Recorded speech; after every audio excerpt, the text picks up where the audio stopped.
Welcome back to my channel মৌসুমীর gardening tips চ্যানেলে তোমাদের সবাইকে জানাই স্বাগত। যারা আমার এখনো চ্যানেলটাকে সাবস্ক্রাইব করতে ভুলে গেছো তাদের বলবো এক্ষুনি চ্যানেলটাকে সাবস্ক্রাইব করে অল বাটনে ক্লিক করে রাখলে সব রকম নোটিফিকেশন পেয়ে যাবে।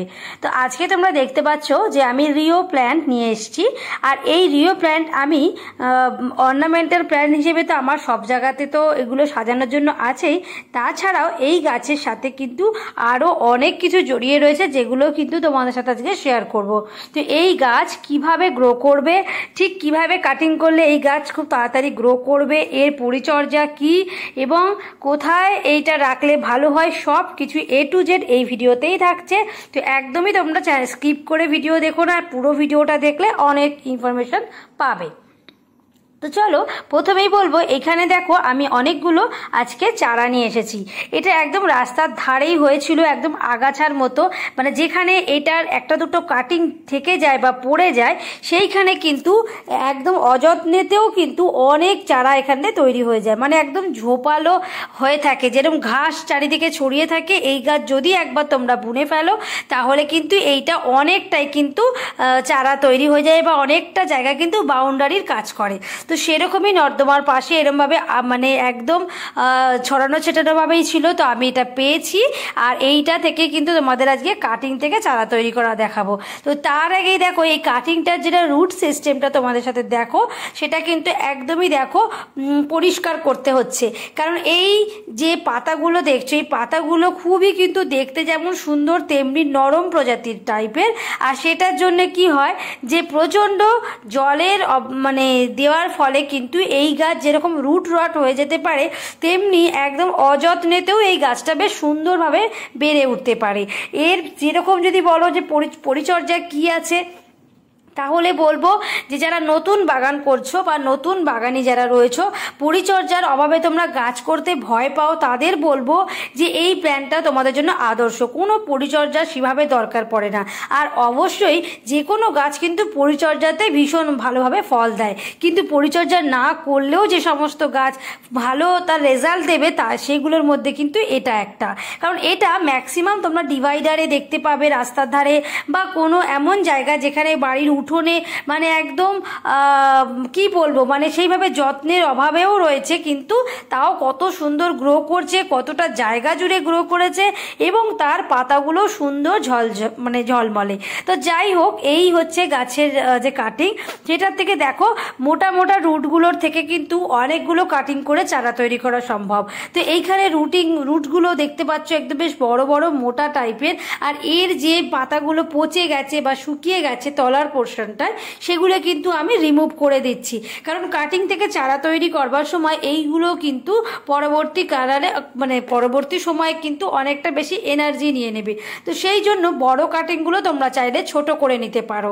অবশ্যই নোড এরিয়া দেখে তোমাদের কাটিংগুলো কিন্তু তোমাদের কাটিং করতে হবে। তো এখানে দেখো একদম বড় বড় রুট সিস্টেম একদম তৈরি হয়েই রয়েছে, তার সাথে ছোট ছোট কুশি বেরিয়েছে। তো এইবারে এইগুলো কিন্তু তোমরা একটা ছড়ানো টবে তোমরা দিতে পারো। যেরকম এই গাছটা দেখো ছোট ছোট কুশি তোমরা দেখো এখান থেকে বেরিয়েছে। তোমরা চাইলে এই মোটা ডালটা একটা মোটা গামলা বা বড় গামলা যেটা ছড়ানো থাকে সেই সব গামলায় বুনলে পরে এটা কিন্তু ছড়িয়ে অনেকটা জায়গা স্পেস পাবে। আর চাইলে তোমরা এগুলোকে টুকরো টুকরো করে 2 ইঞ্চি থেকে 3 ইঞ্চি কেটে তোমরা গামলার মধ্যে বা টবের মধ্যে বসিয়ে দিলে ওই রুট সিস্টেম থেকে কিন্তু পরবর্তীকালে অনেকগুলো চারা পাওয়া সম্ভব। ফ্রিতে চারা তৈরি করার একটা খুব ভালো প্রসেসই হচ্ছে কাটিং থেকে চারা তৈরি করা, কারণ বাজারে আমরা এই সমস্ত কাটিং থেকে চারা তৈরি করার যে প্রসেস সেটা যদি জেনে যাই তাহলে আর আমরা বাজার থেকে কিন্তু এরকম গাছ আর পয়সা খরচ করে 15 টাকা 20 টাকা 30 টাকা করে আমরা কিনবই না। আমি তো ম্যাক্সিমাম গাছ কাটিং থেকে গ্রো করার চেষ্টা করি এবং সেটা অনেক ক্ষেত্রে কিন্তু সাফল্য অর্জন করে।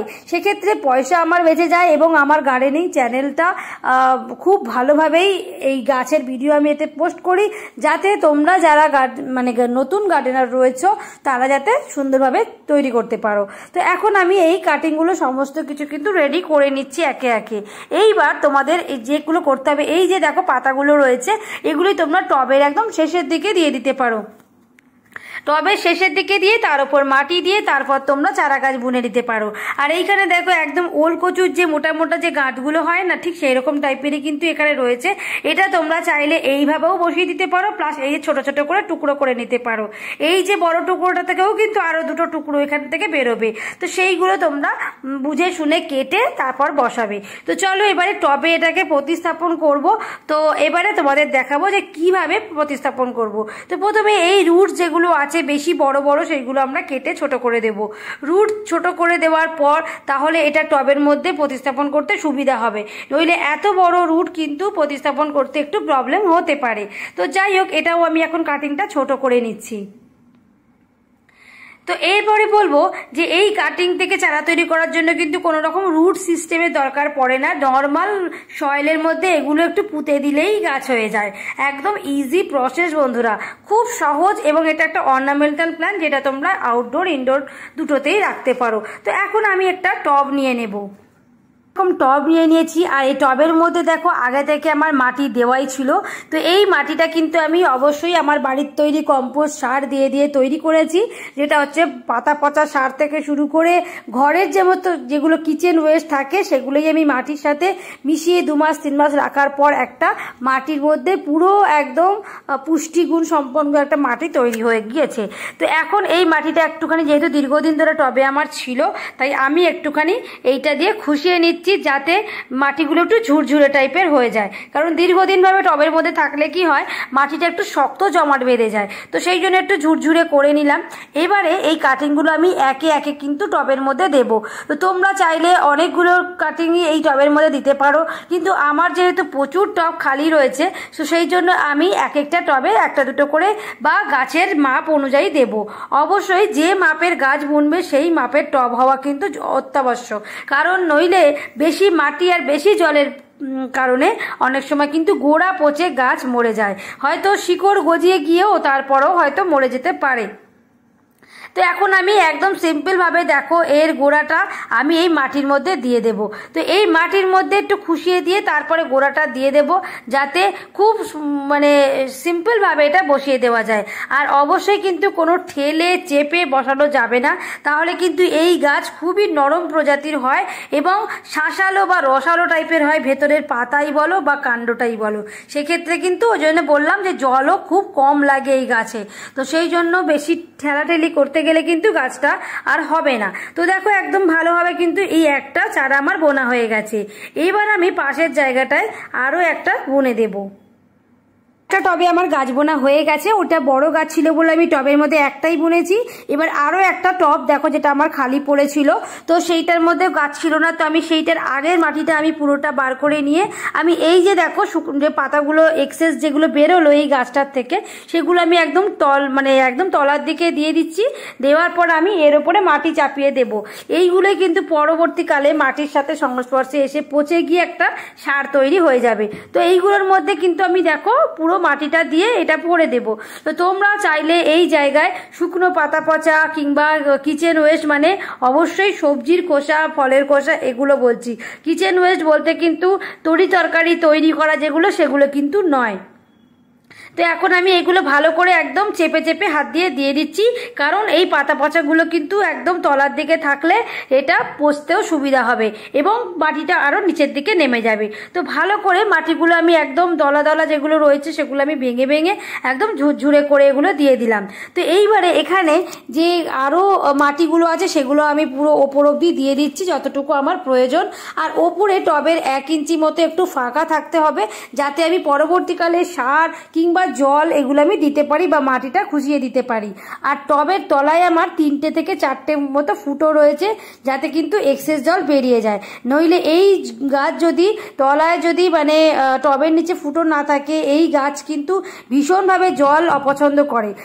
কম জলের গাছ যাকে বলে, জল যত কম দেওয়া হবে গাছ কিন্তু তত সুন্দর গ্রো করবে। আর এইখানে হচ্ছে দেখো এই মোটা যে রুটগুলো, যে মোটা যে শিকড়ের সমেত, সেগুলোই কিন্তু আমি এই টবটার মধ্যে দিয়ে দিচ্ছি। তো এইখানে একদম শিকড়গুলো তোমরা চাইলে একটু কাটছাট করে নিতে পারো তোমাদের সুবিধা মতো, আর নইলে অ্যাজ ইট ইজ তোমরা এইভাবে মাটি দিয়ে দিতে পারো। তো যেহেতু এটা মোটা মোটা শিকড়, তাই আমি এখানে 2-3টে মতো করে দিয়ে দিচ্ছি। তো এটা কোনো ব্যাপার না, তোমাদের টব অনুযায়ী জায়গা অনুযায়ী তোমরা দিতে পারো। আর যদি তোমরা একটা টবের মধ্যে অনেকগুলো বুনতে পারো, বুনতেই পারো, কিন্তু পরবর্তীকালে এটা যখন আরও নিজের থেকে কুশি বেরোবে, আরও যখন শাখা পোশাখা বাড়বে, তখন কিন্তু একটা টবের মধ্যে জায়গা স্পেসটা কম পড়বে। সেই জন্য আমি যেহেতু হাতের কাছে অনেকগুলো টব আমার আছে, তো আমি সেই জন্য এতগুলো গাছ বেশি বেশি টবে করেই বুনে দিচ্ছি। তো এখানে এখন মোটামুটি এই দুটো ডাল আমার মানে বোনা হয়ে গেল। এবার আমি এখানে আশেপাশেগুলো মাটি দিয়ে দিচ্ছি। তো তোমাদের মনে রাখতে হবে মাটি দেওয়ার সময় একদম ঝুরঝুরে, আর অবশ্যই দেখে নিতে হবে মাটির মধ্যে যেন কোনো শক্ত কোনো বড় পাথর বা দানা না থাকে, তাহলে কিন্তু পরবর্তীকালে গাছের রুট ডেভেলপমেন্টে অসুবিধা হতে পারে। তো এরপরেও দেখো আরও ছোট ছোট গাছ যেগুলো আছে সেটা আমি এখানে বুনে দিচ্ছি, বাকি গাছগুলো আরও অন্য টবে দিয়ে দেবো। তো এইভাবে দেখো আরও একটা টব কিন্তু আমি রেডি করে ফেললাম। তো এইভাবে তোমরা টবে সুন্দর করে মাটি ভরে দেওয়ার পর তারপর পর্যাপ্ত পরিমাণে প্রথমবার জলটা দিয়ে দেবে।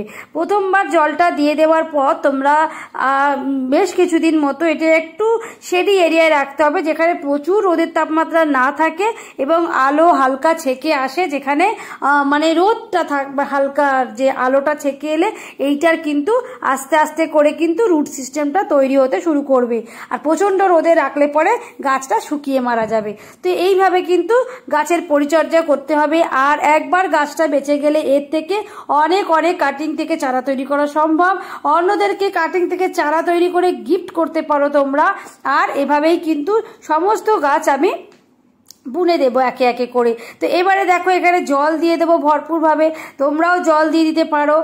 আর জল দেওয়ার সময় মনে রাখতে হবে প্রথম যে আমরা জলটা দিচ্ছি তখন পুরোপুরি টবটা ভিজিয়ে একদম নিচ অব্দি জল দেবো, যাতে এক্সেস জলটা টবের ওই ফুটো দিয়ে বাইরে বেরিয়ে যেতে পারে। কিন্তু তারপরের 3-4 দিন 5 দিন মতো আর জল না দেওয়াই উচিত। কারণ যদি দেখো তোমরা যে টবের ওপরের সারফেসটা শুকিয়ে গেছে অথচ ভেতরে জল প্রচুর রয়েছে, তাহলে তোমরা জল একদমই দিও না।